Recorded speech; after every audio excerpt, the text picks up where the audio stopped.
Complete हो जाएगा human reproduction. बच्चों एक बार जितना भी हमने अब तक किया है उसका एक छोटा सा रिकैप कर लेते हैं, उसके बाद में हम आगे स्टार्ट करेंगे। देखिए शुरू में सबसे पहला स्टेप हमने क्या सीखा ह्यूमन रिप्रोडक्शन में। सबसे जो पहला स्टेप है, मैंने आपको अराउंड 9 स्टेप लिखाए थे, 8 to 9 स्टेप्स। तो जो पहला स्टेप रहता है वो था आपका गैमेटोजेनेसिस। गैमेटोजेनेसिस में गैमेट्स बन रहे हैं, गैमेट सेल्स बन रही है, सेक्स सेल बोल सकते हैं हम इनको। जैसे कि मेल के अंदर स्पर्म बन रहा है, इसे बोलते हैं बच्चों स्पर्मेटोजेनेसिस। फीमेल के अंदर एग बन रहा है या ओवम बन रहा है, इसे बोला आपने ओजेनेसिस।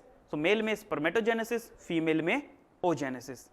उसका पूरा प्रोसेस हमने सीखा कि किस तरीके से स्पर्मेटोजेनेसिस होता है। शुरुआत की हमने स्पर्मेटोगोनिया सेल से, फिर उसे प्राइमरी स्पर्मेटोसाइट, फिर मियोसिस होकर के secondary spermatocyte and finally spermatid.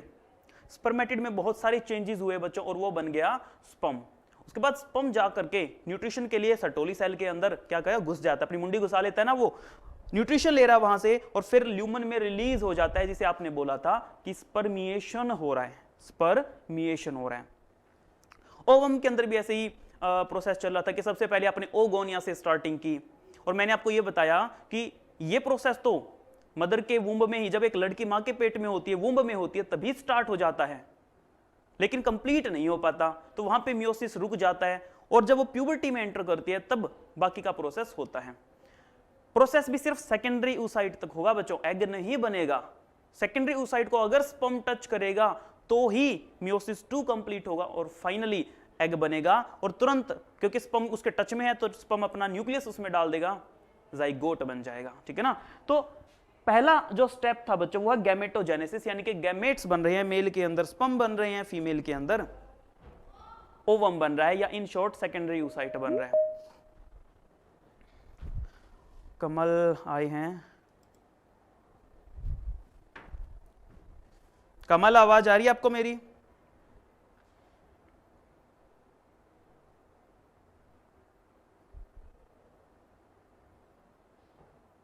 कमल सुन पा रहे हो मुझे? यस सर आ रही है। ओके। गैमेटोजेनेसिस के बाद बच्चों सेकंड स्टेप बताया था आपको इंसेमिनेशन।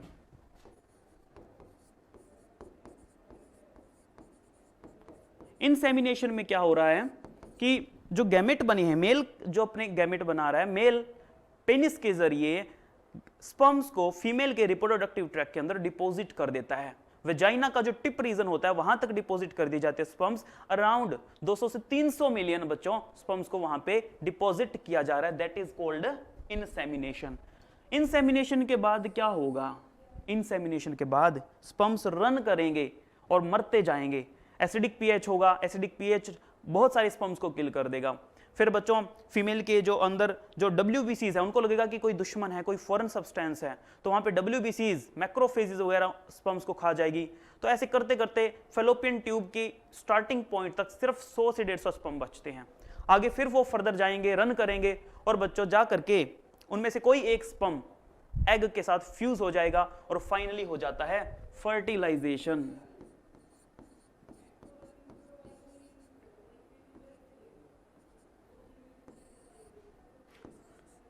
फर्टिलाइजेशन के बाद में क्या होगा? जाइगोट बन चुका है। अब बच्चों जाइगोट के अंदर होगा स्पेशल माइटोटिक डिवीजन। इस स्पेशल माइटोटिक डिवीजन को आपने बोला था क्लीवेज, जहां पे 1 से 2, 2 से 4 और ऐसे लगातार सेल्स बनती जा रही है। जब 6 you can say 8 to 16 sales का जो स्ट्रक्चर बनता है उसे आपने बोला था मोरूला। मोरूला फिर डिवाइड होगा, बनेगा ब्लास्टूला। और बच्चों ब्लास्टूला एंडोमेट्रियम के नीचे इंबेड हो जाएगा, फिट हो जाएगा। इस चीज को आपने बोला इम्प्लांटेशन।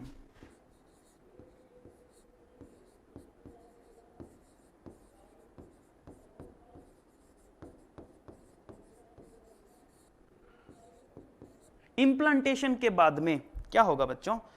इम्प्लांटेशन के बाद में जो आगे का हिस्सा इनर सेल मास वाली जो साइड थी, इनर सेल मास की तरफ से ट्रोफोब्लास्ट ऐसे फिंगर लाइक स्ट्रक्चर्स बनाएगी। इन विलाई को या फिंगर लाइक स्ट्रक्चर्स को आपने बोला कोरियोनिक विलाई। तो एक तरफ से कोरियोनिक विलाई, एक तरफ से मैटरनल टिश्यू, और वो आपस में ऐसे इंटरडिजिटेशन हो जाएगी बच्चों, उससे बनेगा placenta. So next step was your placentation.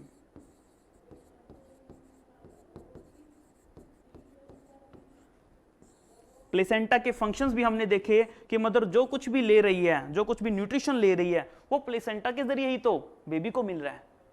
इस प्लेसेंटा के जरिए ही गैसियस एक्सचेंज हो रहा है कि मदर जो ऑक्सीजन ले रही है वो प्लेसेंटा से ही ऑक्सीजन बेबी में जा रहा है, और बेबी जो CO2 प्रोड्यूस कर रहा है वो मदर की बॉडी में आएगा, और फिर मदर जब सांस बाहर छोड़ेगी, एक्सहेलेशन जब करेगी, तो CO2 बाहर निकल जाएगा। बेबी में जो नाइट्रोजिनस वेस्ट बनेगा वो भी बच्चों इसी प्लेसेंटा के जरिए बॉडी से बाहर निकाला जाता है। सो प्लेसेंटा एक कनेक्शन है फीटस और मदर के बीच का।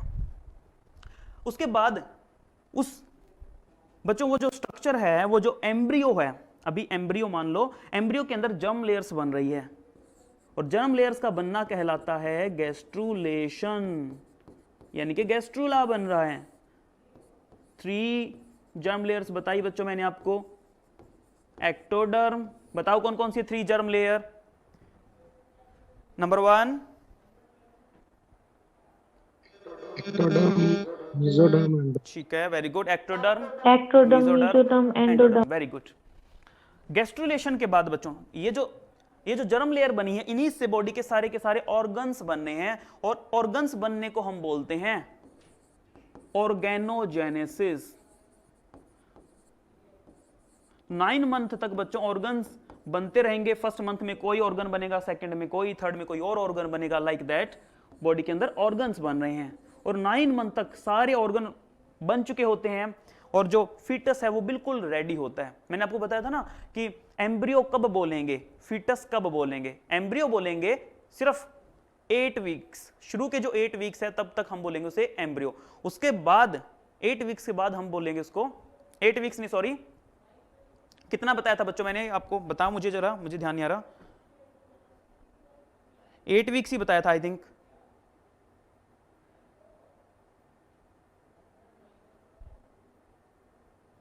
एट वीक्स ही बताया था, यस और नो?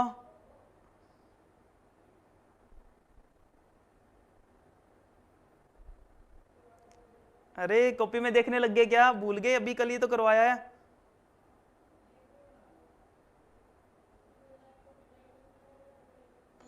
Yes sir. नींद आ जाती है क्या तुम्हें? बहुत लेट रिप्लाई करते हैं मेरे बच्चे। ओके, ऑर्गन जब बन जाएंगे उसके बाद जो फुली डेवलप्ड फीटस है वो बॉडी से बाहर निकल जाएगा, फीमेल की बॉडी से बाहर आ जाएगा। इसको बोलते हैं बच्चों की डिलीवरी हो गई है या पार्चुरेशन हो गया है। So parturition is the final step जिसे आप डिलीवरी बोलते हैं। तो बच्चों हमारे यहां तक 7 स्टेप हमारे बहुत अच्छे से हो चुके हैं। आज हम ऑर्गेनोजेनेसिस और पार्चुरेशन सीखेंगे। चलिए शुरू करते हैं।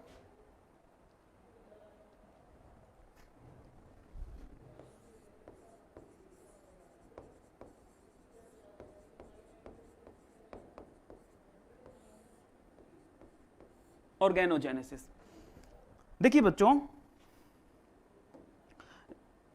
जाइगोट बनने के बाद में फर्स्ट जो डिवीजन होता है ना, फर्स्ट माइटोटिक डिवीजन, वो होता है 24 घंटे के बाद, आफ्टर 24 आवर्स। उसके बाद नेक्स्ट डिवीजन होगा, कंटिन्यू ये डिवीजन होता जाएगा, और डिवीजन करते करते जब आपको पता है 8 to 16 सेल्ड स्टेज आएगी, मोरूला बन जाएगा। वो कब बनेगा?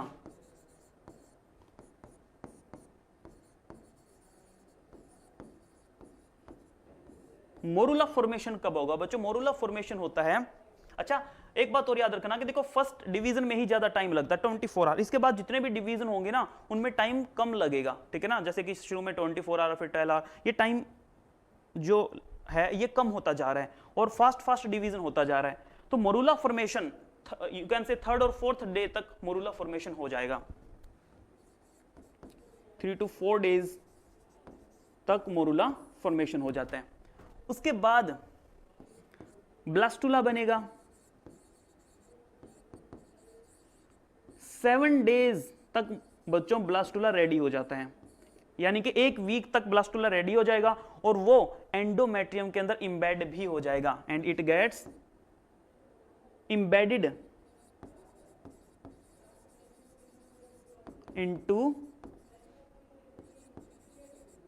Endometrium. But the most important thing, अगर ब्लास्टुला बन चुका है 7 डेज तक, 1 वीक के अंदर अंदर सेक्सुअल एक्टिविटी के अगर फर्टिलाइजेशन हुआ है बच्चों, तो 1 वीक के अंदर अंदर ब्लास्टुला तैयार हो जाता है। इसका मतलब क्या है? इसका मतलब बच्चों ये है, ब्लास्टुला क्या था? देखिए ब्लास्टुला बना रहा हूं मैं फिर से। ब्लास्टुला के अंदर बच्चों मैंने आपको बताया ऐसे सेल्स होती है पेरीफ्री पे, और यहां पे होता है इनर सेल मास, जिसके अंदर बच्चों स्टेम सेल्स होती है, राइट। बच्चों ये जो पेरिफेरल जो सेल्स होती है ब्लास्टुला की, इन्हें आपने क्या बोला था? These are trophoblast. क्यों बता रहा हूं मैं ये? क्योंकि बच्चों मैंने आपको ये बताया था कि ट्रोफोब्लास्ट जो है ये एक हार्मोन सिक्रेट करता है, that is HCG, human chorionic gonadotrophin. और ह्यूमन कोरियोनिक गोनेडोट्रोफिन यूरिन से जब निकलेगा, क्योंकि ब्लड में जाएगा और ब्लड से जो एक्स्ट्रा HCG होगा वो यूरिन के जरिए भी एलिमिनेट होगा। तो बच्चों अगर यहां पे यूरिन टेस्ट किया जाए तो बता देगा कि प्रेगनेंसी हो चुकी है। दैट मीन्स ये जो आप प्रेगनेंसी के लिए प्रेगनेंसी टेस्ट करते हैं वो कौन सा HCG है? वो ट्रोफोब्लास्ट से रिलीज किया हुआ HCG है बच्चों। यानी कि प्रेगनेंसी टेस्ट के लिए 7th डे को प्रेगनेंसी टेस्ट किया जा सकता है। Is it clear? क्योंकि ट्रोफोब्लास्ट 7th डे तक तैयार है। यस और नो? Yes, sir. ओके। और प्रेगनेंसी टेस्ट के लिए जो सैंपल लिया जा रहा है वो यूरिन सैंपल है, दैट मीन्स यूरिन टेस्ट किया जा रहा है। हो सकता है आपसे ऑप्शन में पूछने कि ब्लड टेस्ट करेंगे, यूरिन टेस्ट करेंगे, या कौन सा टेस्ट करेंगे। ब्लास्टुला इम्बेड हो चुका है और इम्बेड होने को बोलते हैं इम्प्लांटेशन।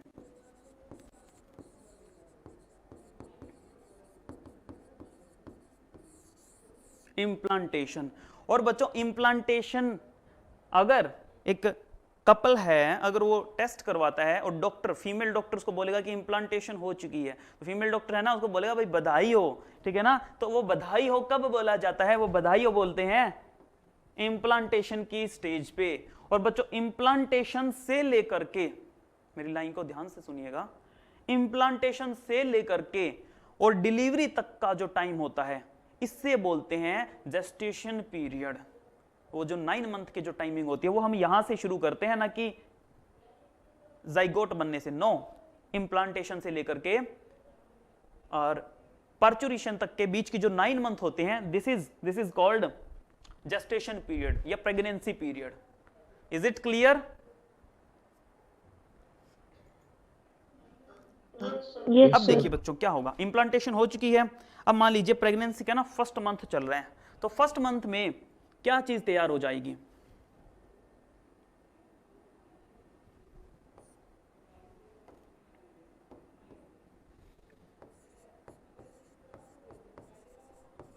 सबसे पहले बेबी का हार्ट तैयार होता है।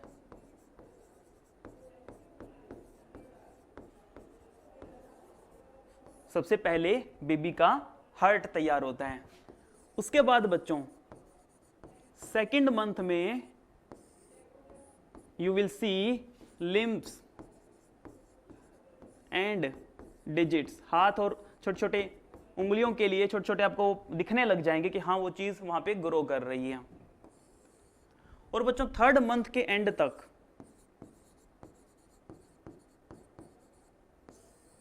आपको ये चीजें और ज्यादा अच्छे से अपीयर होने लग जाएंगी, ठीक है ना। लिम्स और ज्यादा वेल दिखने लग जाएंगे, हल्के हल्के हेयर्स भी दिखने लग जाएंगे आपको। तो यही चीजें फर्दर वेल अपीयर हो रही है।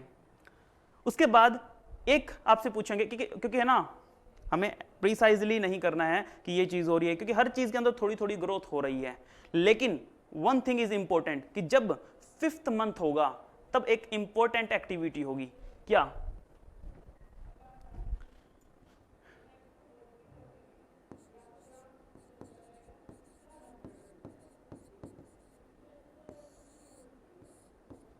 5th मंथ में आप बेबी की बच्चों फर्स्ट मोमेंट को नोट कर सकते हो। बेबी है ना, जैसे हाथ मारने लग जाएगा, पैर मारने लग जाएगा, तो ये बड़ी इंपॉर्टेंट चीज है कि बेबी की फर्स्ट मोमेंट को कब नोटिस किया जा सकता है। 5th मंथ के अंदर बेबी शोज फर्स्ट मोमेंट।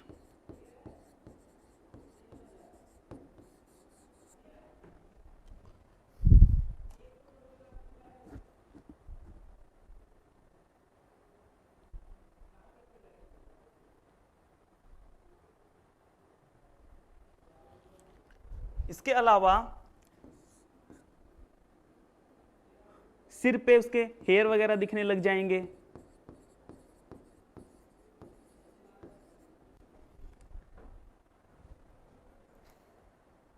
बच्चों 5th मंथ, उसके बाद 6th मंथ, उसके हाथ पैर और ग्रो कर रहे हैं, बॉडी के अंदर के और स्ट्रक्चर्स ग्रो कर रहे हैं। ब्रेन की अगर बात करें तो ब्रेन का कुछ ऐसा फंडा है कि फर्स्ट जो 40 डेज होते हैं ना, 40 डेज के अंदर ब्रेन कुछ हद तक डेवलप होता है, लेकिन ब्रेन का सीन थोड़ा सा अलग है।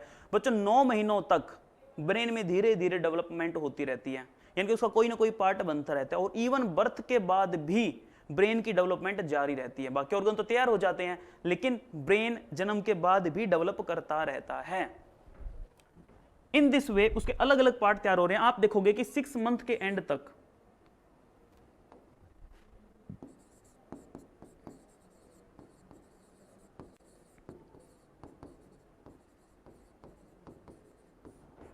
बॉडी पे आपको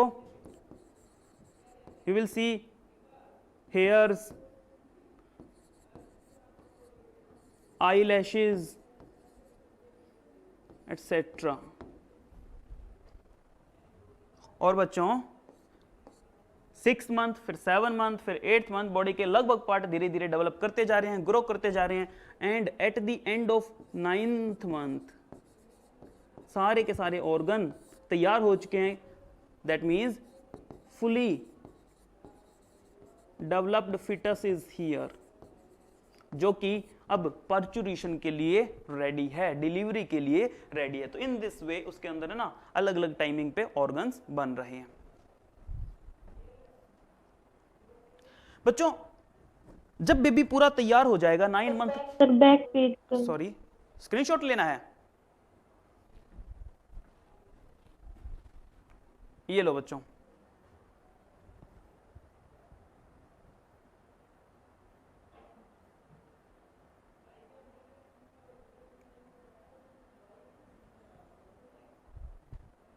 पीछे वाला भी करना है, ये भी ले लो।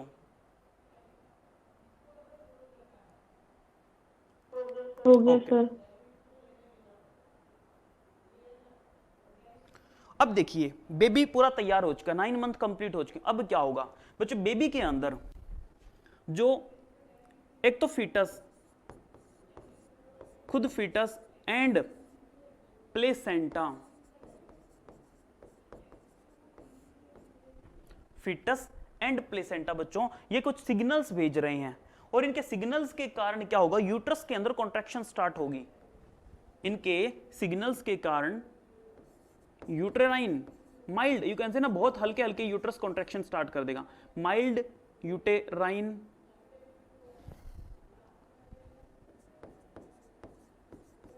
कॉन्ट्रैक्शन यहां पे स्टार्ट हो गई है। अब क्या होगा, जब ये हल्के हल्के यूटेराइन कॉन्ट्रैक्शन स्टार्ट हो जाएंगे तब सिग्नल जाएगा मदर की पिट्यूटरी को, और मदर की जो पिट्यूटरी ग्लैंड है बच्चों वो उसमें भी कौन सी वाली, पिट्यूटरी ग्लैंड के अंदर बच्चों 2 लोब है, एंटीरियर एंड पोस्टीरियर। तो जो पोस्टीरियर लोब है वो एक हार्मोन सिक्रेट करेगी, दैट इज ऑक्सीटोसिन। क्या बोला मैंने, माइल्ड यूटेराइन कॉन्ट्रैक्शन के कारण जो मदर की पिट्यूटरी है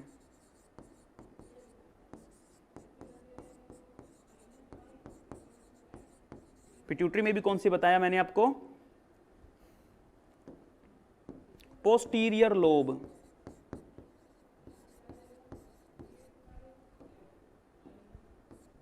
ये सिक्रेट करेगी बच्चों ऑक्सीटोसिन हार्मोन। अब ये ऑक्सीटोसिन हार्मोन क्या करेगा, माइल्ड यूट्राइन कॉन्ट्रैक्शन के कारण मदर की पिट्यूटरी ग्लैंड ने ऑक्सीटोसिन हार्मोन सिक्रेट किया।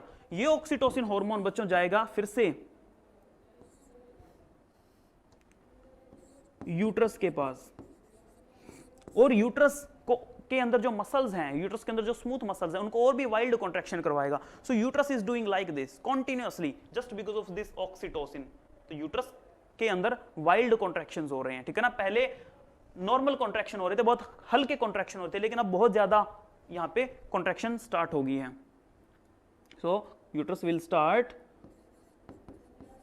Wild contractions. एक और चीज बच्चों यहां पे होगी कि जब ये कॉन्ट्रैक्शन वाला प्रोसेस हो रहा था कि बेबी को बाहर निकाला जा सके, बॉडी से थ्रो किया जा सके, एक्सपेल किया जा सके, उस टाइम पे ओवरी भी एक हार्मोन बना रही है। वो ओवरी कौन सा हार्मोन बना रही है, that is relaxin. Ovary releases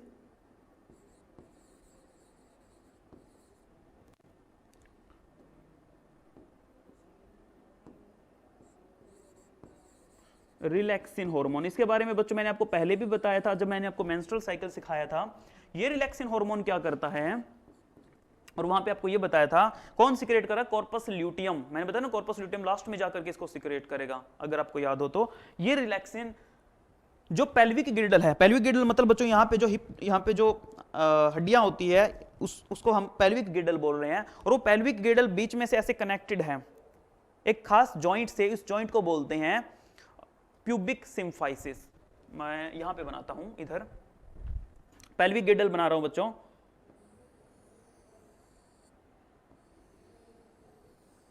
मान लीजिए ये पेल्विक गिल्डल की बोन्स हैं, इन्हें बोलते हैं कोक्सल बोन।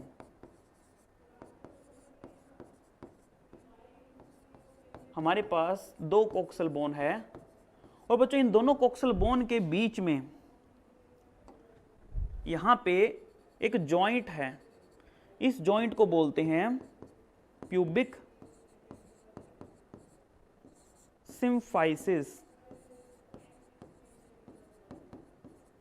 तो ये जो रिलैक्सिन है, ये रिलैक्सिन हार्मोन एक्चुअल में इसको लूज कर देता है, प्यूबिक सिम्फाइसिस को बच्चों लूज कर देगा। जब ये लूज होगा तो ऐसे खुल जाएगा, ठीक है ना, ऐसे ढीला हो जाएगा ताकि बेबी ना आराम से बाहर आ सके, एक्सपेल हो सके। सो रिलैक्सिन डिलीवरी में हेल्प कर रहा है, नंबर 1। ऑक्सीटोसिन डिलीवरी में हेल्प कर रहा है, ठीक है ना। ऑक्सीटोसिन के कारण कॉन्ट्रैक्शन हो रहा है और बेबी को बाहर की तरफ पुश किया जा रहा है। तो यहां पे आप एक चीज नोटिस कर सकते हो कि आपका नर्वस सिस्टम भी काम कर रहा है, फीमेल का जो नर्वस सिस्टम भी काम कर रहा है और उसके हार्मोन भी काम कर रहे हैं, क्योंकि नर्वस सिस्टम और हार्मोन दोनों के कारण ये प्रोसेस हो रहा है। इसीलिए बच्चों इस पूरे मैकेनिज्म को हम बोलते हैं it is a neuroendocrine mechanism. ये मोस्ट इंपॉर्टेंट वर्ड है बच्चों कि ये जो पूरा प्रोसेस मैं आपको सिखा रहा हूं it is a neuro, because nervous system भी इंक्लूड है, न्यूरो एंडोक्राइन मैकेनिज्म।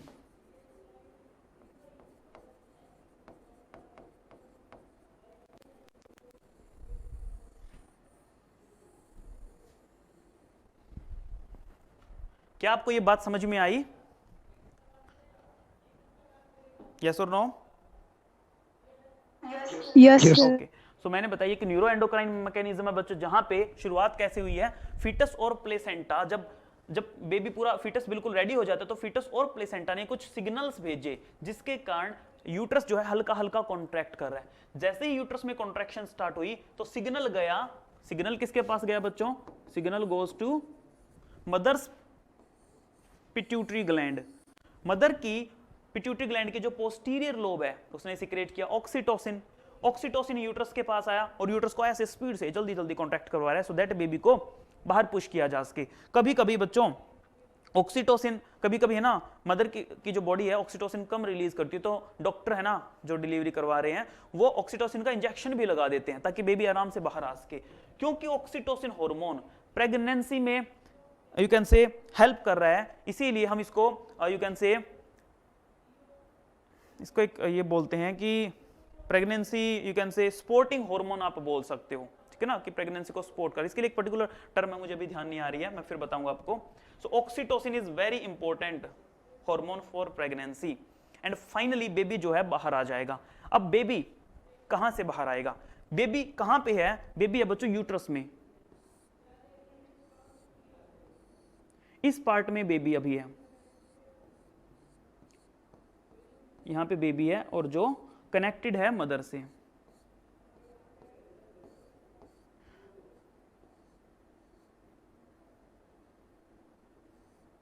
अब देखो बच्चों, सबसे पहले बेबी जब यहां से बाहर आएगा तो सबसे पहले ये इस पार्ट को क्रॉस करेगा जिसे आप बोलते हो सर्वाइकल कैनाल, या this portion is cervix and this is vagina.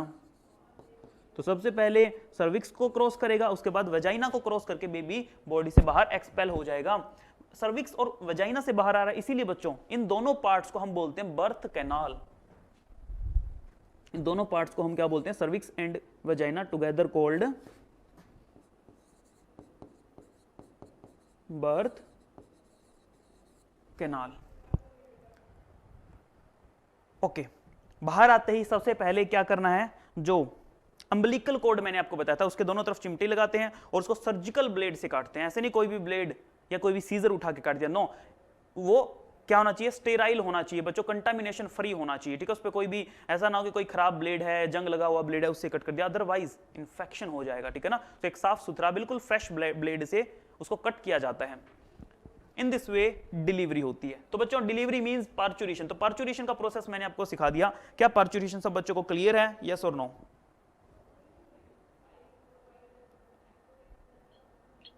Yes sir. Yes ठीक है, एनसीईआरटी में बच्चों इतना ही हमारे सिलेबस में आता है। उसके बाद में बेबी अब पैदा हो चुका है, उसके बाद में क्या होगा? अब मदर का स्टार्ट होगा लैक्टेटिंग पीरियड। मदर के अंदर अब उसकी मेमरी ग्लैंड्स के अंदर मिल्क बनना शुरू हो जाएगा और वो अपने बेबी को फीड करेगी। इस चीज को बोलते हैं लैक्टेशन, ठीक है। So let's talk about next thing. इसका स्क्रीनशॉट लेना एक बार बच्चों।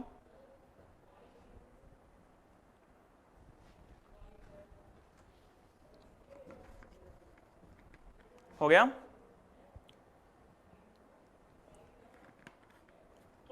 Yes sir.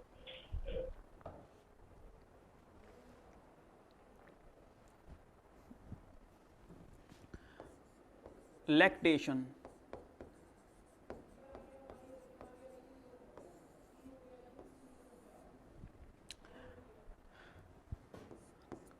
आफ्टर पार्चुरेशन बच्चों कुछ हार्मोन है जिसके कारण मिल्क का प्रोडक्शन हो रहा है। जैसे कि पार्चुरेशन के जस्ट बाद एक चीज तो ये हुई है कि ईस्ट्रोजन और प्रोजेस्टेरोन का लेवल अब कम हो चुका है। ईस्ट्रोजन एंड प्रोजेस्टेरोन का जो लेवल था वो डिक्रीज हो चुका है। और जब इनका लेवल डिक्रीज होता है तब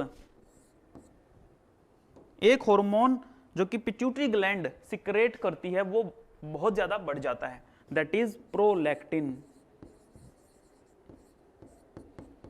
सिक्रेटेड बाय पिट्यूटरी ग्लैंड। और पिट्यूटरी में भी क्या? एंटीरियर पिट्यूटरी, मतलब anterior lobe of pituitary gland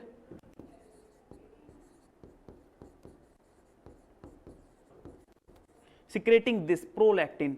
तो इस प्रोलैक्टिन का लेवल डिलीवरी के बाद बढ़ जाएगा बच्चों, और यही मिल्क सिंथेसाइजिंग हार्मोन है। इसी के कारण मिल्क सिंथेसाइज हो रहे हैं। It is milk synthesising hormone. बच्चों प्रोलैक्टिन के अलावा ऑक्सीटोसिन का भी बड़ा इंपॉर्टेंट रोल रहता है। अकेले प्रोलैक्टिन से काम नहीं चलेगा क्योंकि प्रोलैक्टिन ने तो बनाया है, ठीक है ना। प्रोलैक्टिन के अलावा ऑक्सीटोसिन भी चाहिए और एचपीएल भी इस प्रोसेस में चाहिए। सो नेक्स्ट इज योर, कहां लिखें, चलो इधर कर देते हैं, oxytocin and HPL human placental lactogen, human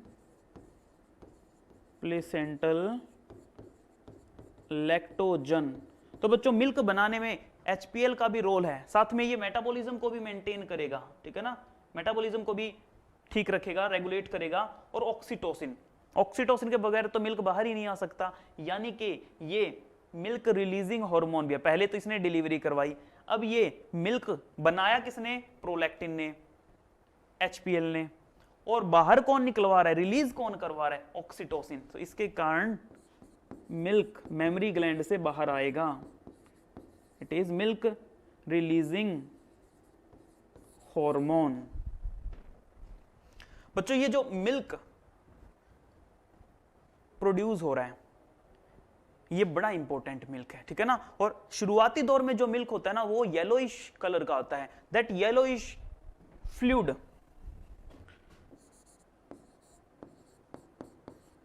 that yellowish fluid which is released in initial few days is called colostrum।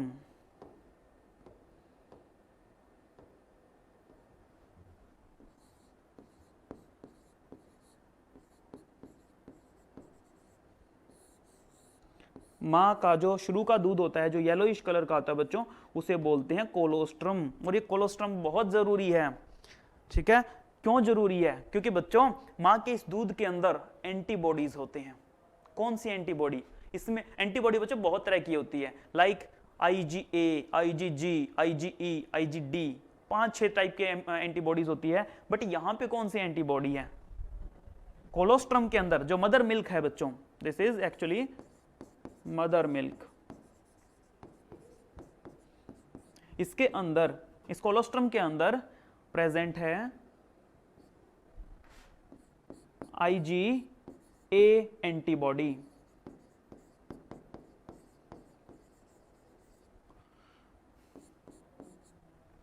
बच्चों IgA क्यों बोला हमने इसको, क्या रीजन है, IgB क्यों नहीं बोला, IgC क्यों नहीं बोला? रीजन ये है, Ig का मतलब है इम्यूनोग्लोब्यूलिन, Ig का मतलब है इम्यूनोग्लोब्यूलिन, प्रोटीन का नाम है बच्चों इम्यूनोग्लोब्यूलिन, ठीक है ना। और A इसलिए बोला क्योंकि जब आप इसका स्ट्रक्चर देखोगे तो इसके अंदर जो चेन होती है वो अल्फा चेन होती है। सो इम्यूनोग्लोब्यूलिन प्रोटीन का नाम है और इस प्रोटीन के पास अल्फा चेन होती है अमीनो एसिड की, इसीलिए इसको बोलते हैं IgA। क्या ये बात आपको समझ में आई, is it clear? Yes, sir. Yes. Good.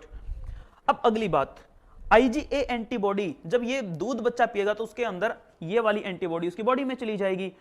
जब बच्चों बनी बनाई एंटीबॉडी किसी को दी जाती है, जैसे मदर बनी बनाई रेडीमेड एंटीबॉडीज बेबी को दे रही है दूध के जरिए, जब बनी बनाई एंटीबॉडीज किसी को दी जाती है इसको बोलते हैं पैसिव इम्यूनिटी। इम्यूनिटी बच्चों दो तरह की होती है, active immunity, passive immunity. Active के अंदर शरीर खुद एंटीबॉडीज बनाता है, अगेन एक्टिव इम्यूनिटी में हमारा शरीर खुद एंटीबॉडीज बनाता है, लेकिन जब बनी बनाई एंटीबॉडीज बाहर से दी जाती है इसे बोलते हैं पैसिव। तो यहां पे देखो क्या हो रहा है, मदर रेडीमेड IgA को अपने बच्चे को दे रही है दूध के जरिए, तो ये किस तरह की एंटीबॉडी किस तरह की इम्यूनिटी मिल रही है बेबी को, baby is getting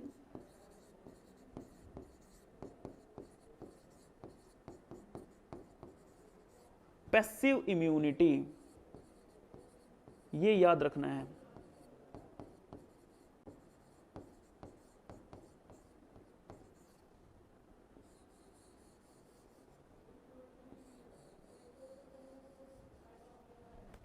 is it clear, yes और नो? यहां तक सब बच्चों को समझ में आ गया?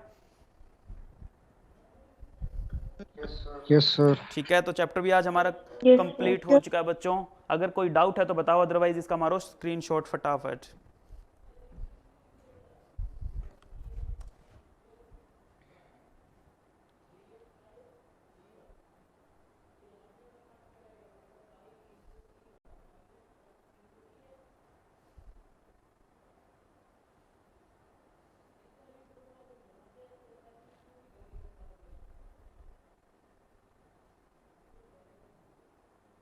Have you done?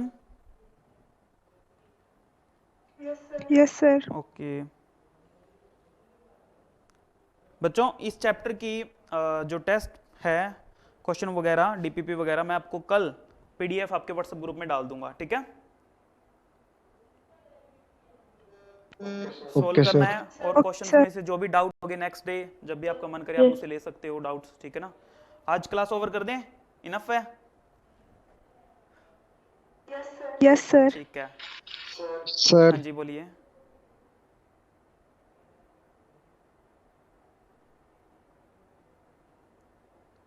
नेक्स्ट बच्चों हम स्टार्ट करेंगे रिप्रोडक्टिव हेल्थ वाला चैप्टर। रिप्रोडक्टिव हेल्थ के केस में हम सबसे पहले बात करेंगे कि पॉपुलेशन क्यों बढ़ रही है, ठीक है ना? कि ये जो हम कहते हैं कि हम कुछ नहीं करते, घरों में पड़े रहते, तो भाई घरों में पड़े पड़े पॉपुलेशन बढ़ा रहे हैं लोग, ठीक है? 130 करोड़ से ऊपर जा चुके हैं, चाइना को बीट कर रहे हैं पॉपुलेशन के मामले में हम। क्यों? ऐसा क्या है जिसके कारण इंडिया की पॉपुलेशन बढ़ रही है? नेक्स्ट थिंग, पॉपुलेशन कंट्रोल के लिए क्या क्या कदम, क्या क्या स्ट्रेटेजीज गवर्नमेंट उठा रही है या लोगों को उठाने चाहिए। उसके बाद बात करेंगे, मैं आपको सिखाऊंगा नेक्स्ट लेक्चर में कि प्रेगनेंसी को कंट्रोल किस तरीके से किया जा सकता है, जिसे हम बोलते हैं कॉन्ट्रासेप्टिव मेथड्स। प्रेगनेंसी को कंट्रोल करने के methods, natural methods, chemical methods, different different type of methods हम नेक्स्ट लेक्चर में डिस्कस करेंगे। आफ्टर दैट बात करेंगे कि एमटीपी क्या होता है, medical termination of pregnancy, abortion जिसको बोलते हैं, क्यों करवाया जाता है, कब करवाया जाता है, क्या यह सच में इलीगल है या नहीं। फिर बात करेंगे बच्चों इनफर्टिलिटी, कि आपने देखा है कई कपल्स को बच्चे नहीं होते, ठीक है ना? अगर एक पर्टिकुलर टाइम के बाद भी, शादी के बाद भी, 2-3 साल के बाद भी अगर उनके बच्चे नहीं हो रहे हैं, वो कपल इनफर्टाइल हैं। अब ऐसे कपल्स को बच्चे कैसे दिए जा सकते हैं? क्योंकि हम ठहरे मेडिकल के बंदे, ठीक है ना, तो हम किसी को दुखी नहीं दे सकते, तो हम उनका भी कोई ना कोई समाधान ढूंढेंगे और बताएंगे कि वो क्या क्या सोल्यूशंस हो सकते हैं जिसके जरिए एक इनफर्टाइल कपल जो है वो मम्मी पापा बन सकते हैं।